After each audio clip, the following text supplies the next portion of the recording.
குட்டிப்ப task கரெக்டாக 4th month எண்டிங்கில் குப்புற விழுந்தாங்க. அவள் குப்புற விழுந்ததுலேருந்து எனக்கு எப்படா தவளுவான்னு ரொம்ப ஆசையாக இருந்துச்சு. கையையும் காலையும் போட்டு அடித்து நல்லா மூவ் பண்ண ட்ரை பண்ணிகிட்டே இருப்பாங்க. ஆனால் கொஞ்சம் கூட நகர்ந்துருக்க மாட்டாங்க. ஸோ டயர்டாகி அப்படியே பெட்டில் படுத்துருவாங்க. பார்க்கவே நமக்கு செம காமெடியாக இருக்கும். அப்புறம் அப்படியே கொஞ்ச நேரம் ரெஸ்ட் எடுத்துகிட்டு திரும்ப மேடம் முதலேருந்து ட்ரை பண்ணுவாங்க. ஆனால் மேடம் முன்னாடி மூவ் பண்ணுறதுக்கு பதிலாக பின்னாடி மூவ் பண்ணிகிட்டு இருப்பாங்க. இந்த ஸ்டேஜ்லேயே பாப்பா ரொம்ப நாள் இருந்தா. 6 மந்த்ஸ் ஸ்டார்டிங்கில் தான் பாப்பாவுக்கு பிடிச்ச பொருள் எதையாவது முன்னாடி நம்ம வைக்கும்போது அதை பிடிக்கிறதுக்காக ஒரு மாதிரி ஜம்ப் பண்ணி அதை வந்து வாங்க வருவா.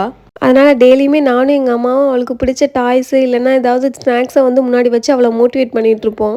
மான்குட்டி மாதிரி அழகாக குதிச்சு நம்மகிட்ட வந்து அதை பிடிக்க வருவா. இப்போ 7 மந்த்ஸ் கம்ப்ளீட் ஆக போகுது. பாப்பா அழகாக தவளை கற்றுக்கிட்டாங்க.